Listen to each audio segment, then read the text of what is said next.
Hello, my name is Peter. So you've forgotten your password. I did the same thing. Thankfully, it's not too difficult to change your password on the Raspberry Pi 3B Plus. Should work on some other versions, but I'll walk you through the steps. Uh, I'm running a headless setup, so my Raspberry Pi is just right back there. The first step is to power it down and take out the SD card, which can just be pulled out, and put it into another computer that you're using. And that way we'll be able to edit the file and get you up and running. So here's my screen right here. The boot folder is what shows up first. So we're going to go into boot, and we're going to find this file right here, command line.txt. So you're going to open that.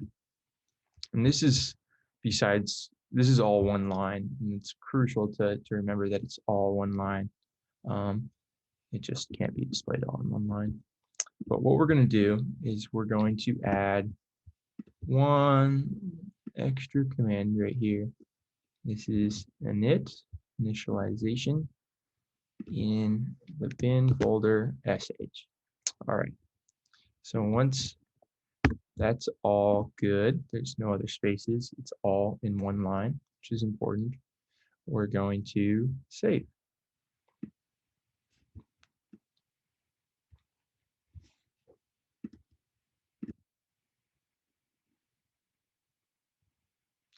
Now, press OK.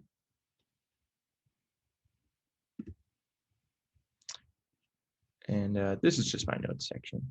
So you can kind of hide that. But now if we peek into this file, you'll see that this is our changes have been saved. So now what we're going to do is we're going to eject. Perfect. Okay.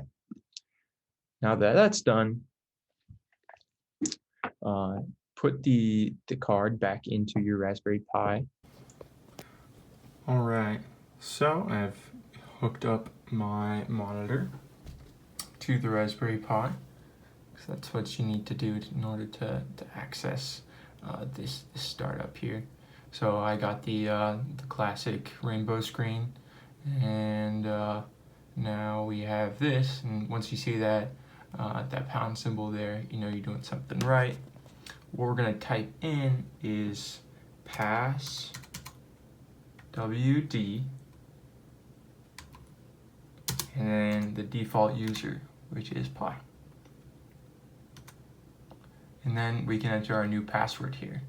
Now the default is just Raspberry, so I'll stick with that. Having security is very important, so I suggest you choose a password that's unique. Your system's only going to be as strong as your weakest link, and if you connect your Raspberry Pi up to the internet, then that could be a way in for a malicious hacker. All right, and then I'll ask you to confirm it.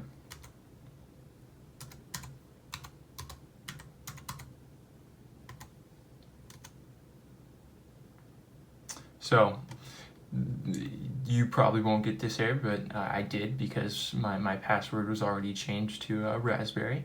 But that's what you need to do, and then you'll end up with another pound symbol. Now you can't really do anything right now, so what we need to do is go back to our computer and make the necessary changes to take out that command that we put in. So I'll do that next. All right, so after we unplugged and powered down the Pi, we removed the SD card, and we put it back into our computer here that we're working on. We're going to go back into the boot directory to the same exact file that we made, command line.txt, and we're just going to remove it, go back to normal. file, save. All right, press OK, and then again we can look right here and see that the changes we made have been updated. All right, perfect. Now we're gonna eject and put it back into our Raspberry Pi. So I'll do that.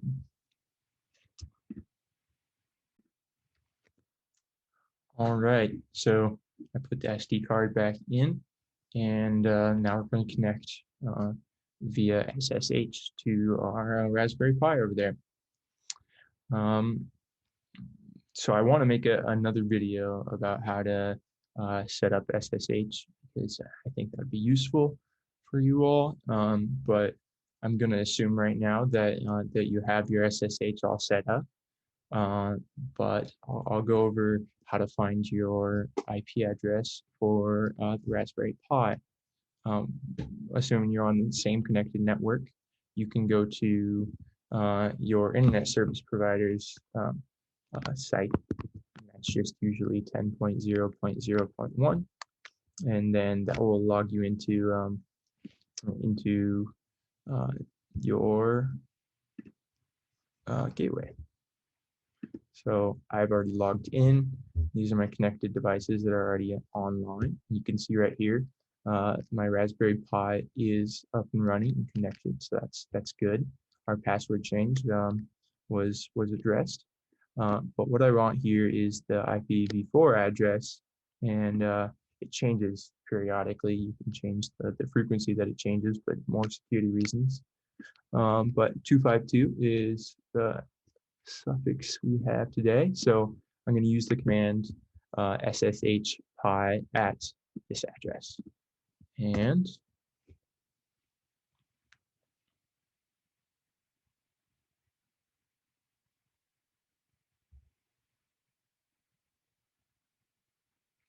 it took a while, but here it is. Now it's asking for my password. So it's just Raspberry. We already changed it. And of course, I'll go back after this and change it to something a little more secretive, but entered the password and I am in. It's giving us a warning here. So that's bad, because SSH allows other people to connect to it. So just letting you know there. And now we can run whatever commands we want. So that's it for this video. Thank you for listening, and hopefully that helped. Goodbye.